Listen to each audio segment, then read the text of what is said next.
Hello friends, I'm your maths faculty from QLS Academy. Today we are going to learn about fractions and decimals. So let's start our lesson for today. You have learned fractions and decimals in earlier classes. The study of fraction includes proper, improper and mixed fractions as well as their addition, subtraction. So we also studied about comparison of fractions, equivalent fractions, representation of fractions on a number line and ordering of fractions. Okay, our study of decimal included their comparison, their representation on number line and their addition and subtraction. We'll continue this topic in this class. The proper fraction is a fraction that represents a part of a whole. Part of a whole, well, हमने cake देखा है.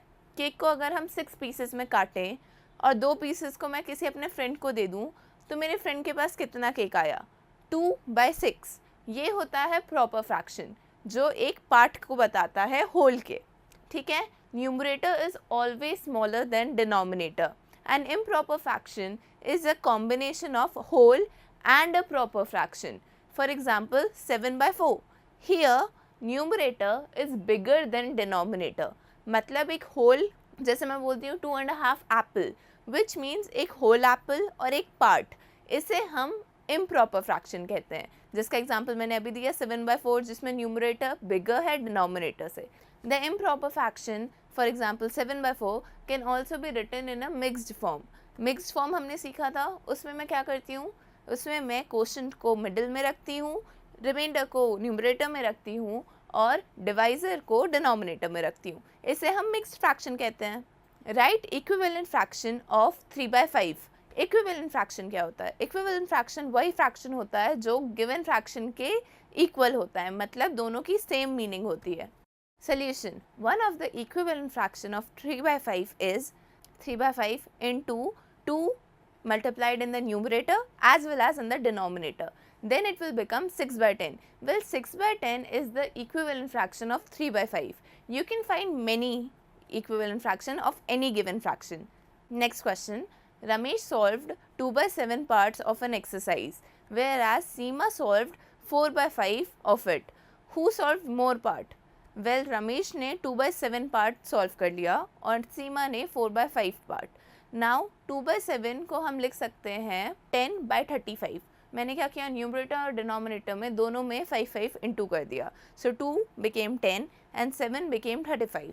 Now 4/5 can be written as 28/35.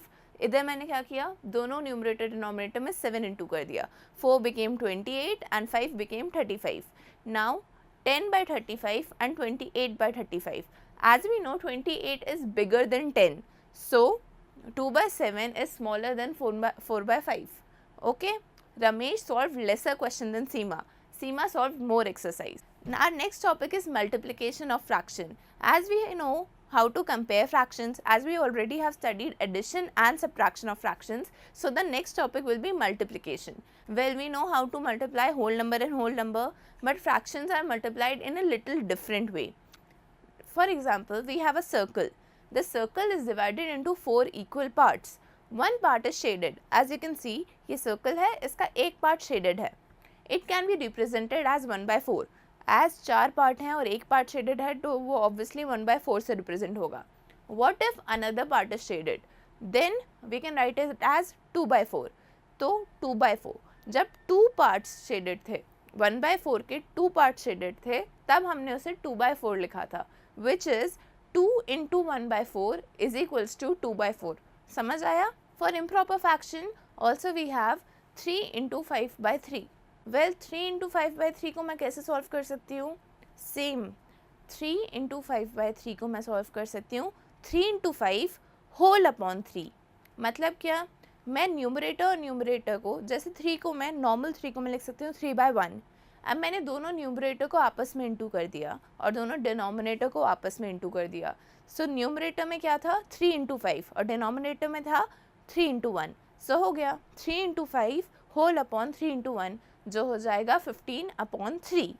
Thus, to multiply a whole number with a proper or an improper fraction, we multiply the whole number with the numerator of the fraction, keeping the denominator same. To multiply a mixed fraction of a whole number, first convert the mixed fraction to the improper fraction and then multiply. हमने proper और improper में सीख लिया, mix fraction में same चीज़ करेंगे, हम mix fraction को पहले इम्प्रॉपर फ्रैक्शन में कन्वर्ट करेंगे और फिर मल्टीप्लाई करेंगे न्यूमरेटर से। क्यों? क्योंकि होल नंबर के डिनोमिनेटर में 1 होता है, तो डिनोमिनेटर में कोई चेंज नहीं आएगा। Fraction is an operation of जो OF होता है इंग्लिश का, फ्रैक्शन उसका ऑपरेटर होता है। The two squares are exactly similar, as you can see ये दो स्क्वायर्स एग्जैक्टली सिमिलर है। Each shaded portion represents 1/2 of 1. So both the shaded portion together represents 1/2 of 2. इस वाले और इस वाले दोनों स्क्वायर्स का एक एक पार्ट, एक एक पोर्शन जो है वो शेडेड है, जो 1/2 को रिप्रेजेंट करता है। दोनों को अलग अलग देखेंगे अपन तो वो 1/2 of 2 हो जाएगा। Combine the two shaded part 1/2. Now it will represent a whole one. मैंने यहाँ का आधा पोर्शन लिया, मैंने यहाँ का आधा पोर्शन लिया और मैंने दोनों को कंबाइन किया तो उसने एक 1 रिप्रेजेंट किया, मतलब 2 हाफ्स 1 रिप्रेजेंट करते हैं। So we can say half of 2 is 1। We can also get this half into 2 is equals to 1। दस अगर मैं half of 2 is equals to 1 बोलूँगी मतलब वो 1/2 इंटू 2 इज इक्वल्स टू 1 होगा। समझ आया?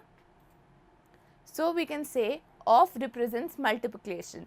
मतलब क्या? ये जो ऑफ है, हाफ ऑफ 2 जो बीच में ऑफ आया वो मल्टीप्लिकेशन को रिप्रेजेंट करता है। एग्जाम्पल से समझाती हूँ। Farida has 20 marbles, Reshma has 1/5 of the number of marbles what Farida has. How many marbles this Reshma has? Example C, Reshma के पास 20 मार्बल्स हैं, फरीदा के पास 1/5 हैं जितने रेशमा के पास हैं। रेशमा के पास 20 थे तो फरीदा के पास कितने होंगे? ऑफ आ रहा है तो मतलब 1/5 into 20, 1/5 into 20 is 4 marbles. Well this was all for today. आज हमने पढ़ा multiplication of fractions and what are multiplication. So to conclude, today we learned about fractions. Hope you enjoyed today's learning. For any further information or you have any query, kindly go to the following links. Thank you.